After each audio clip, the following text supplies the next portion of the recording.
예, 팩트체크를 시작하겠습니다. 어제 96억 원, 84억 원의 계약을 했다는 프로야구 선수들의 소식을 전해드렸는데 이제 몸값이 100억 원인 선수도 조만간 나오는 게 아니냐 이런 얘기도 나오죠. 그러다 보니까 이런 보수가 과연 적당한 것이냐 하는 논란도 많습니다. 우리 프로야구 선수들 몸값 거품인지 아닌지 팩트체크해서 한번 짚어보도록 하겠습니다. 김필기 기자. 예. 저 액수로 계약을 했다고 해서 이제 한 번에 지급되는 건 아니죠. 예, 그렇습니다. 예. 우선 NC로 이적하기로 한 삼성의 박성민 선수 같은 경우에요. 보시면은요. 96억 원이었지만 이제 계약금은 56억 원에 그리고 성적에 따라서 받게 되는 옵션 10억 원 따로 있고요. 그 나머지가 이제 4년간 계약한 연봉입니다. 예. 84억 원의 주인공인 SK 정우람 선수 같은 경우는요. 한화에서 4년 뛰기로 하면서 계약금으로 36억 원을 받고요. 나머지가 이제 4년치 연봉이 되는 겁니다. 예. 따라서 이들 선수의 연봉은요. 한 해 받는 연봉은 각각 7억 5천만 원과 12억 원이 되는 건데요. 계약금도 또 4년으로 나눠서 여기에 이제 합산을 하면은요. 두 선수 모두 지금 보신 것처럼 한 해 한 21억 원 정도를 받게 되는 셈입니다. 예. 지난 시즌 동안 정우람 선수가 던진 공이 총 1,155개였거든요. 내년에 만약에 비슷하게 활약을 보인다면은요. 한 번에 181만 원짜리 공을 던지는 셈이라는 분석도 나오면서요. 많은 분들이 또 한 번 놀랐던 겁니다. 공 하나에. 그렇습니다. 예. 그렇게 하니까 정말 큰 돈 같네요. 예. 하긴 뭐 공 던지는 걸로만 어떻게 그걸 계산을 하겠습니까? 예, 알겠습니다. 근데 일반 회사원에 비하면 역시 뭐 엄청난 액수 계속 억억 이렇게 나오니까. 예. 근데 이게 과도한 건지 아닌지 판단해 보려면 사실 다른 나라하고 비교를 해봐야 되는데 단순 비교하기는 또 어려운 부분도 있을 테고요. 예, 그렇습니다. 예. 그래서 일단은 어쨌든 미국 메이저리그 경우를 먼저 좀 비교를 해봤는데요. 여기서 이제 연봉 상위 선수들을 보면은 LA 다저스의 투수 커쇼 우리 돈으로 356억 원을 받았고요. 예. 그리고 또 그 외에 이제 300억 원 이상을 받은 선수도 3명이 더 있습니다. 일본 프로야구의 경우에는요, 뭐 이 정도까지는 아니지만 얼마 전 한일전에 이제 포수로도 나왔었죠. 아베 신노스케 선수가 49억 원 받았고요. 그리고 이대호 선수가 48억 원을 받았습니다. 예. 그러니까 절대 액수로는 한국보다 다들 훨씬 높은 건데요. 자, 그렇다면은 전체 선수들, 이런 특별한 선수 말고 전체 선수들 평균 액수로 어떤지 보면은요. 2013년 기준으로 메이저리그 평균 연봉이 46억 원, 그리고 일본이 3억 5천만 원. 그래서 한국과 비교를 하면 각각 41배, 그리고 3.1배 이렇습니다. 예. 그러니까 숫자만 가지고 외국과 비교를 하면은 한국이 그렇게 많은 편은 아니구나 생각을 해볼 수 있는 겁니다. 예. 근데 뭐 아까 말씀드린 것처럼 그 단순 비교는 어려운 거니까. 예. 각 나라마다 경제 규모가 다르잖아요. 예. 시장 규모가 다르고. 예. 그렇습니다. 그거를 감안해서 한번 보자 해서 그러면은 또 한미일 3국의 GDP 규모를 가지고 비교를 해봤습니다.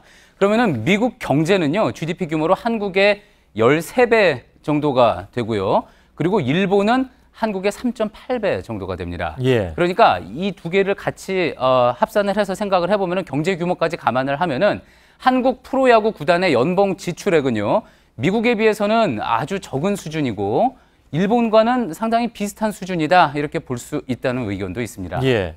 근데 아무튼 연봉 계약을 할 때마다 늘 이게 뭐 과다다, 거품이다 이런 얘기들이 그래도 나오잖아요. 예. 예. 사실 뭐 그런 이야기가 나오는 이유요. 어떤 뭐 선수들에게 얼마를 줄지는 구단이 결정할 부분이기는 한데 예. 지금 한국 프로야구 구단이 돈을 벌어들이는 방식에 문제가 있기 때문에 그런 지적이 또 계속 나오는 겁니다. 그런가요? 메이저리그의 경우에는요. 경기장 수익이 어떻게 되는지 구조를 보면은 경기장 입장권에 뭐 구장에서 핫도그 판 것, 주차비 이런 것에다가 이제 TV 중계권 해가지고 수입을 이렇게 골고루 내는 구조인데요. 반면에 이제 국내 프로구단은 이런 경기장 관련 수입은 한 10%도 안 되고요. 거의 대부분을 지금 보시는 저 73% 모기업 지원금에 의존을 하고 있습니다. 예. 그러니까 이런 상황에서 초고액 연봉의 선수를 유지하는 게 과연 맞느냐라는 지적이 나오는 거죠. 또 일부 선수에게 연봉이 쏠리는 현상에 대해서도 문제가 제기되는데 이건 전문가의 얘기로 들어보겠습니다. 예.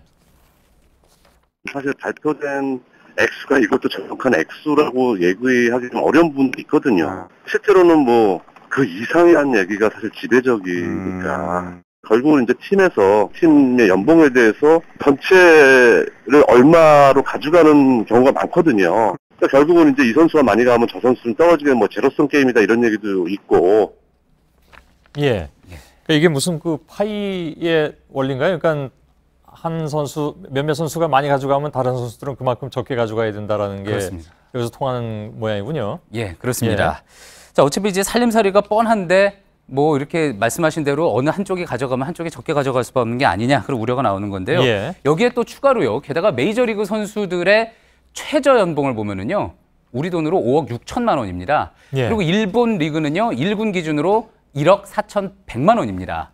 반면에 우리는 뭐 1, 2군 구분이 없는 액수이기는 한데 우리의 최저 연봉은 2,700만 원입니다. 예. 그러니까 몸값 80억 원이다, 90억 원이다 이런 이야기가 나오면은 상대적으로 더 과하게 느껴질 수가 있다는 겁니다. 예.